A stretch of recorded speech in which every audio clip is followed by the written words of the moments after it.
Hey campers, George here, back in the man cave. Next project. Yep, look at this guy. Okay, nice little baler, 2-blade jack. They look like they could be cousins, right? Don't need much of a cleanup, just a shine and sharpen by the looks of things. Let's check it out.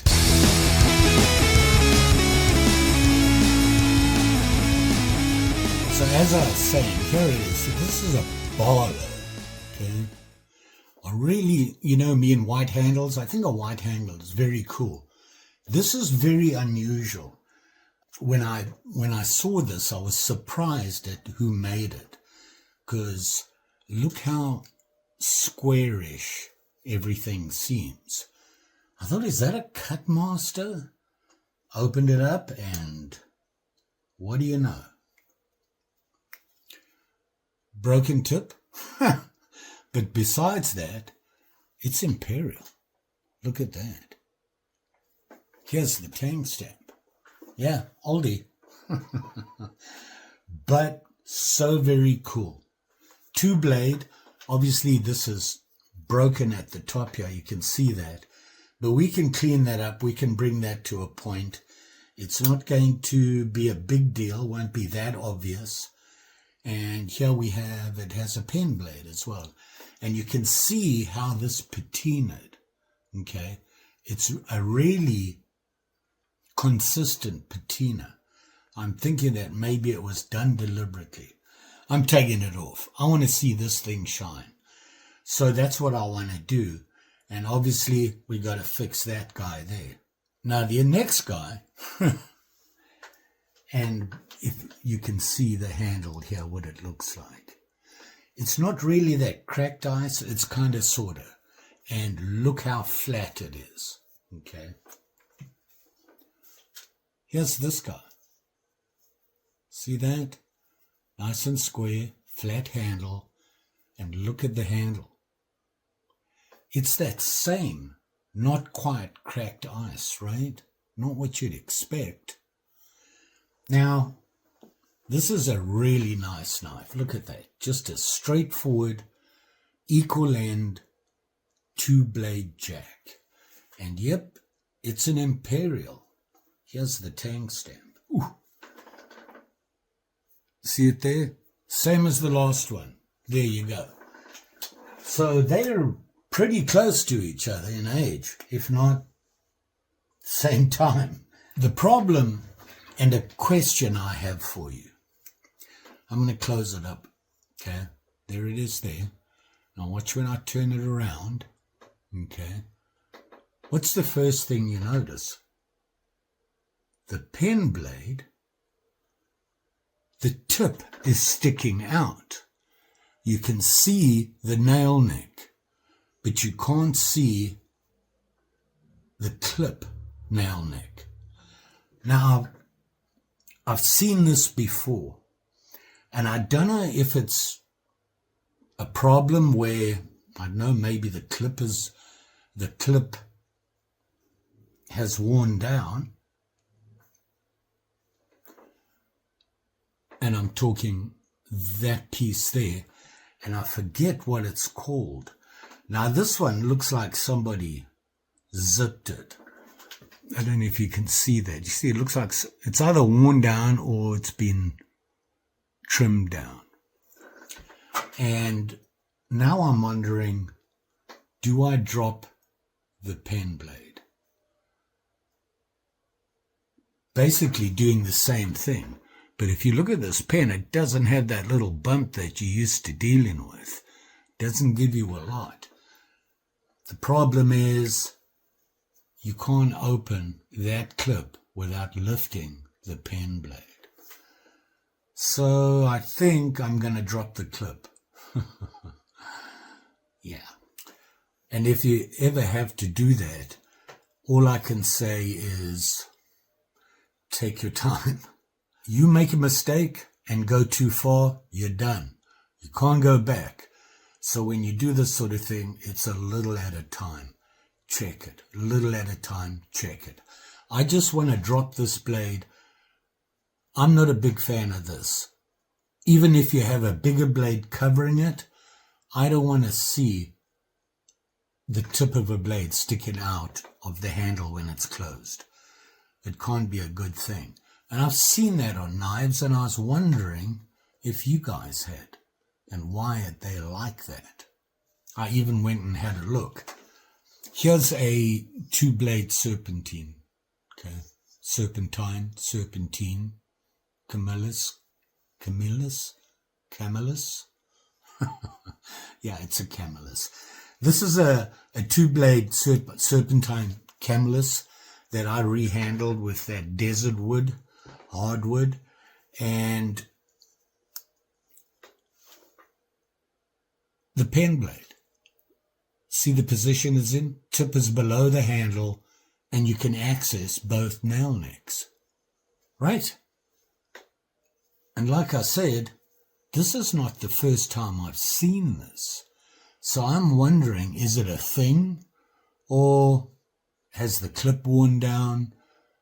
Even so, if the clip was worn down and dropped, you still got that tip sticking out.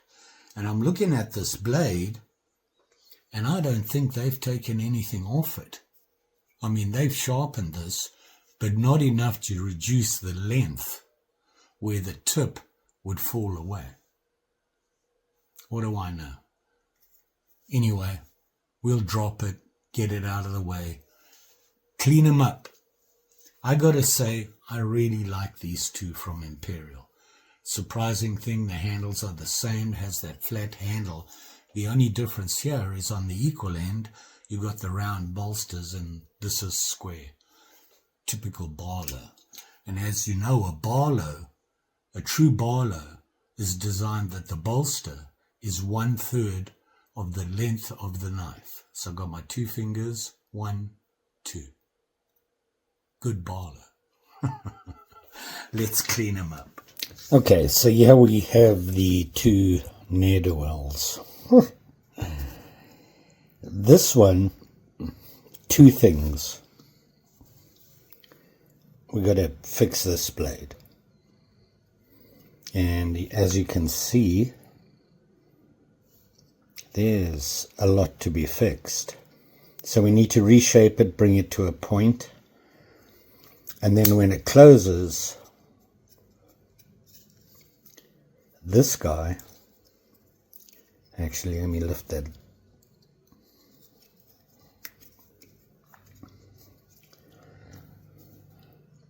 This guy seems in good shape. Problem is when it closes, I'm not a fan of that.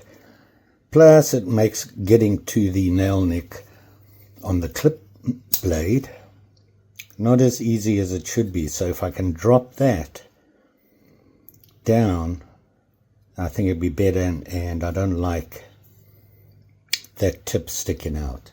On this guy, it's in really good condition. This is basically a quick polish, and we have a good knife here. And you can see I'm going to have to sharpen it because it's got an edge, but it could be better. And same with this guy. You see it's got the chips on it. Got to clean that up. The problem we have is just like on the other one, when the pen blade closes, look at that. You don't want that in your pocket. So they basically need the same sort of thing done to both. This one I want to clean the well a little bit. This guy's in really good condition. Not going to take much to clean him up. And this guy, I just love this natural patina. Very nice.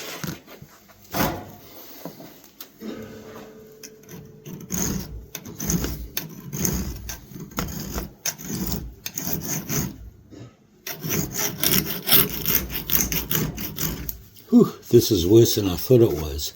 The blade looks like that at the top. Wow. Now I don't want to take too much metal off. Up here you just want to reduce the nicks along here. Just enough, because the sharpening, we can get rid of a lot of those nicks. It's shaping the tip here that's important.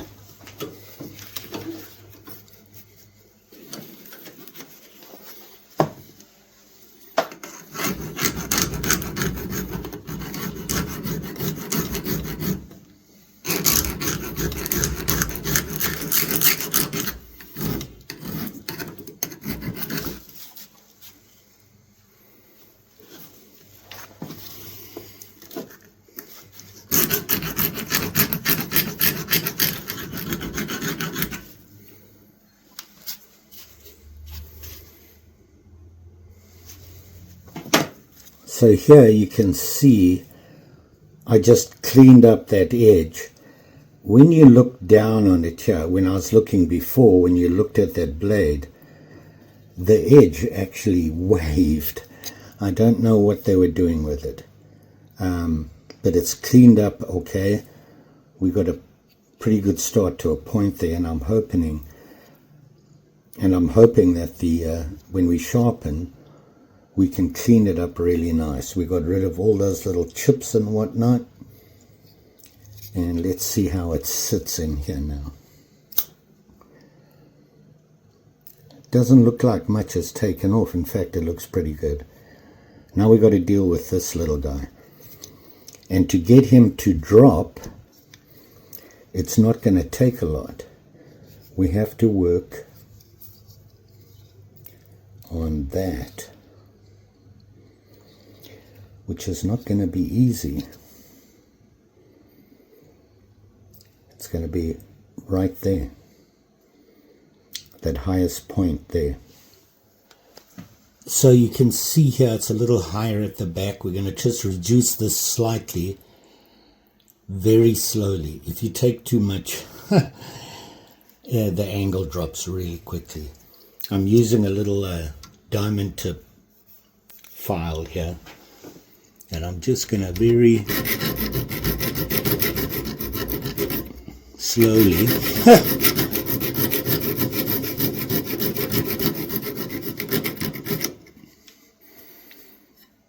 trying not to hit the blade like I did.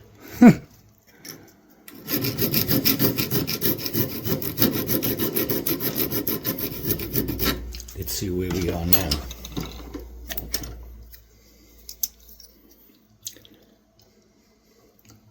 You can see it's dropped a bit. We got more.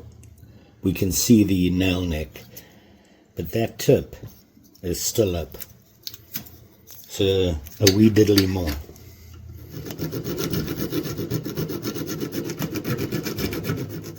No, we still need more. I'm going to keep working at it.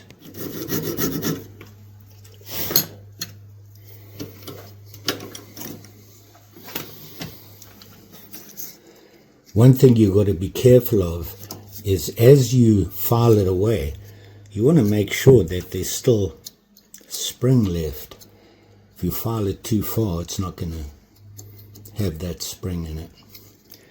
And you can see my point is almost there. Now I think I might just leave it there, because when we sharpen this, I'm hoping it'll go away. And you can see how chipped this blade is, but the sharpening will clean that up. I'm gonna give it one more go. I'm getting really deep into this and I don't want to go too far.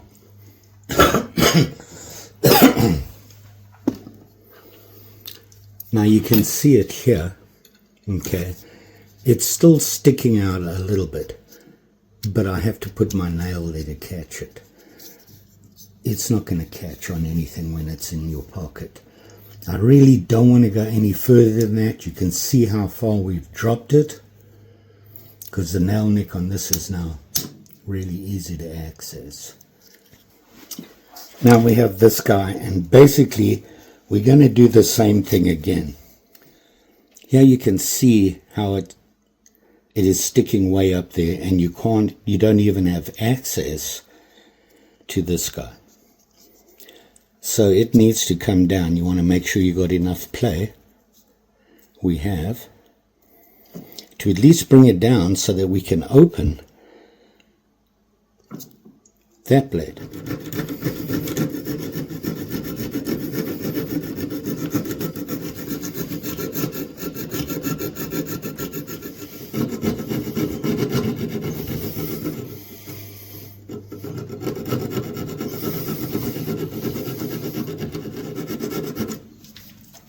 Okay, let's see. We couldn't even get access to this guy. We wanted the tip lower. You can see I've filed it away.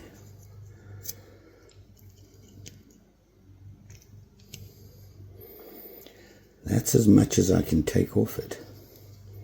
The tip's lower.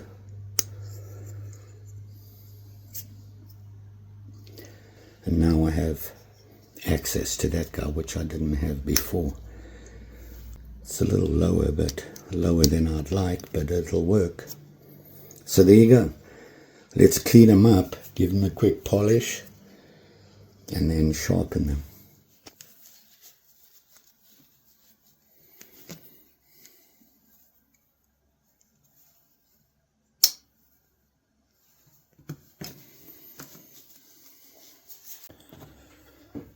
So I went through both of these on 7,000 on all the steel.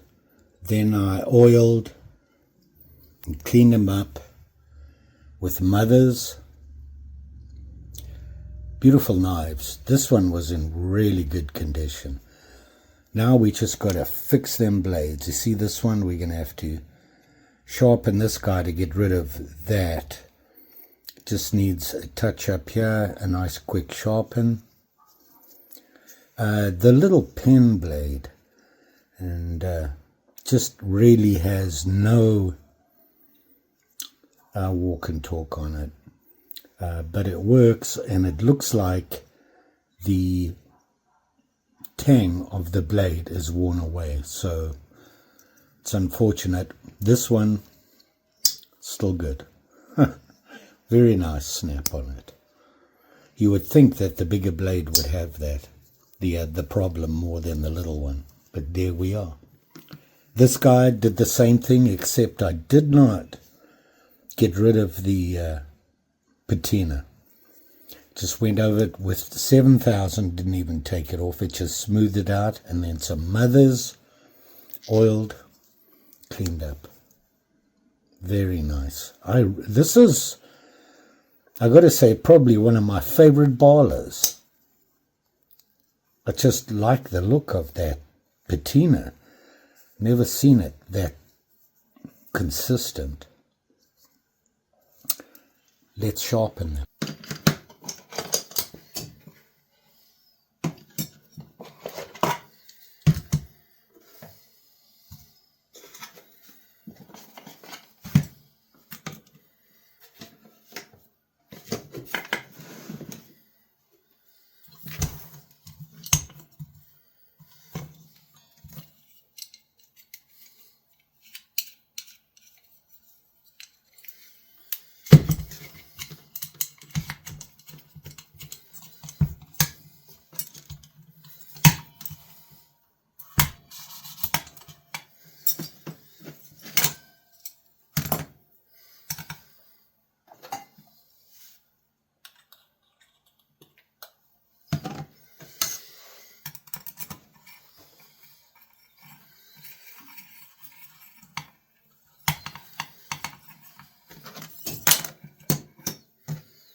So there you go, campers. I have me two Imperials, kind of old guys, for my collection. Imperial, they were busy bees, and they made a lot of knives. And I have to say, these two are some of the nicest I've seen from them. I really like the handles. This guy is a very nice, just 2-blade jack, equal end, was in really good condition. I believe it was a male call, and I'm not sure, but I think that the spring on the pen blade is worn, so there's no walk and talk. But you know what? It still works. This one, all good. Nice snap on it and everything. And as you saw, they cleaned up really nice. I just basically gave them a polish. Little bit of 7,000. I just went over everything 7,000. They came to me pretty clean. And I really like these handles. It's not really a cracked ice. I don't know what you would call it, but they are solid. And just the feel of them, like I said, they felt very cut master, but not your typical flat, well-made Imperial. They just feel different. When I first saw them, I didn't think they would be Imperial. I thought I'd give you a closer look at how I sharpen. That's how I do it. Is it right? Have no idea. But the cuts I'm getting, the sharpness I'm getting, for me, good enough. It works. They're sharp. They'll cut whatever I'm going to use them for. So your 2-blade jack, a nice little clip and pen, that long nail pull on it, like that. Very cool. Now this guy, like I said, is fast becoming one of my favorite barlows. And I haven't looked at a barlow in a long, long time. And I found these in the to-do box and had a really close look at it. And it has that same handle as the 2-blade jack. Really like that. I like the feel. Same thing, very square. And this patina is perfect. I'm not a patina fan, but, you know, and I had to, obviously the blades needed work. I had to reshape them. This one, maybe I could get rid of the roundness on this, but I think I'm going to leave it. It actually sharpened fine. They took a bit of sharpening, got to get rid of all those nicks and whatever on them. So cleaned up nicely. I really like this. And just the look of this guy, that, I want to say, gunmetal look, very nice. Really nice patina on it. Now, these are going into my collection. They're not going to be carries for me. Most of the knives I restore them because they're nice. I really like them. Don't really intend to use them. They're my collection. I like to take them out and look at them and go ooh and ah and that sort of thing. Sharpen them, they clean and everything. But that's it. I don't put them in my pocket. I carry very little knives. Yeah, I carry Victorinox, typically to work and just around and about. If I'm going to be doing something certain, I might carry a Whitlow or something like that on top of that in my pocket. I'm just not I can't deal with a lot of things in my pockets. It's just one of my pet peeves. So carrying a lot of knives, I can barely carry a wallet, my phone, and my car keys. But I make sheaths for them so that I can carry them if I want to. And I have certain knives that I carry. Typically, they're duplicates. And yeah. So there you go. This whole barlow, the steel is really nice. Now, I told you that I put them away. And something that I just realized I never talked about, and that is, when I put these away, what do? Well, they've been sharpened, they oiled, they polished, whatever, and then they go into my bags, the cases that I have, they'll go into the Imperial case. And I use those moisture soaker upper things, they stuff, I throw them, whenever I find them, I keep them, throw them into my cases. But one other thing I do, and I typically don't do it right away. Once a year, I go through all my knives. One, gives me the chance to remind me of what I have. And I look through and I go, oh, I forgot about this one. Wow. And I'm looking at them because I want to make sure there's no rust building up on them and things like that. Now, one thing I have found that works really well for me is this stuff. And it's just Blaster is what it's called. And basically, it's a penetrating oil and it's a lubricant. You typically, like on this one, there was rust in the well. The rest of the knife was really good. So I had to get rid of that and blew out the powder and everything. Then I took this guy and just sprayed in that well and then wiped it all out and it pulled out all the rust. But the cool thing about this, not only is it a lubricant, it's a preservative. It leaves a film on there which protects all the metal from rusting. And they give it a 2-year guarantee. And it cleans your knives and makes them look good. So this is just what I use. There's a lot of different ones out there. Probably a good idea to do. And like I say, every 6 months or so, I go through all my knives and look for rust and things like that. So there you go. Very nice. Like the way these cleaned up. You all be safe out there. Sharp and shinies. That's all I'm saying. You know what's involved with those. We've all got scars and memories. Just be careful. Don't get comfortable. Stay on top of it. And don't forget, like, share, subscribe. You know the story. I'll be back. I got projects. Yeah, I got projects. I'm dropping behind again. The busy 10 days really put me behind. I'd actually got ahead for once. And then, boom, things happen. So that's life. We all know that. So hopefully we can catch up again. Thanks for watching. Always, always appreciated. And don't forget, you want to support the channel a little bit more? Memberships. There's a join button below. You click on that. It'll give you all the information you need to know about it, how much it costs, what you get, and whatever. So you get a little bit extra for a monthly charge. If that'll work for you and you want to be more involved in the channel, you get to see other stuff, a lot more personal stuff. But if it's not for you, you're still supporting the channel because you're watching right now. And like I said, always appreciated. We'll see you again soon.